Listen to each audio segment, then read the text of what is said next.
Hey everybody, it's DDO Players. We are live, sort of. We had stepped outside from the DDO meetup because it was pretty loud in there and pretty crowded. I am with executive producer Severlin. How are you doing? I'm doing great. How'd you like to turn out for the meetup, first of all? It was great. Yeah, it's great. I love meeting with the players. I know as a player, I appreciated you guys did this. It's always good to be able to meet the team. But you dropped a little news nugget in there as well. And I did videotape that, so there should be a video of that, but I'm not sure how well it turned out. Sure. So let's talk about that right now. There's going to be a new expansion. Yes. Yes. And it's the city of Sharn. What else can you tell us about it? Sharn, the city of towers. I think that we're really excited about it. One of the things that we'll do at that time is people have been asking for Tiefling as a new race, and the Tiefling will come out during that time. And in addition to giving the players the opportunity to hobnob with high society in Sharn, will also allow them to kind of go into the cogs and find adventure down there as well.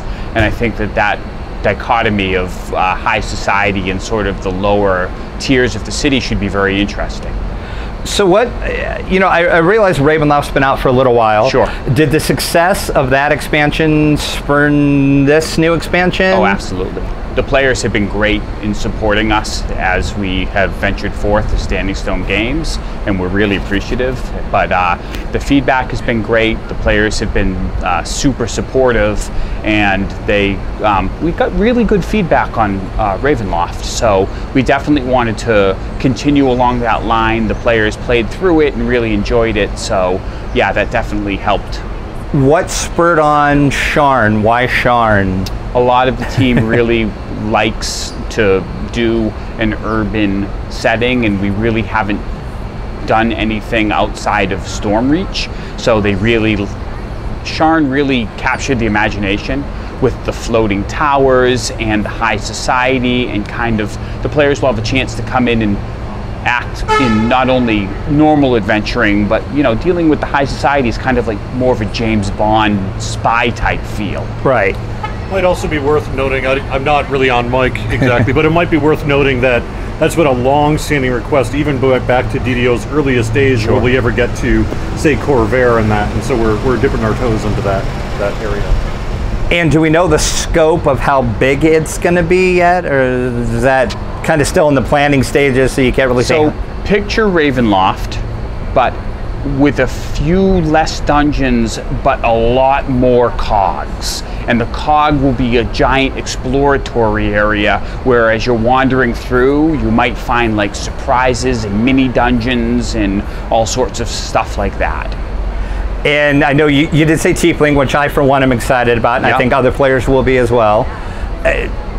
They are going to have tails, yes? Yes, no? that is so you got plan. the tail tech worked out. Amazing. Right. We're working on the animations to include tails, and the horns are always interesting because it will be a challenge of whether they will appear without helms because they have horns, or they'll have a secondary helm. So that's something that we're still working out.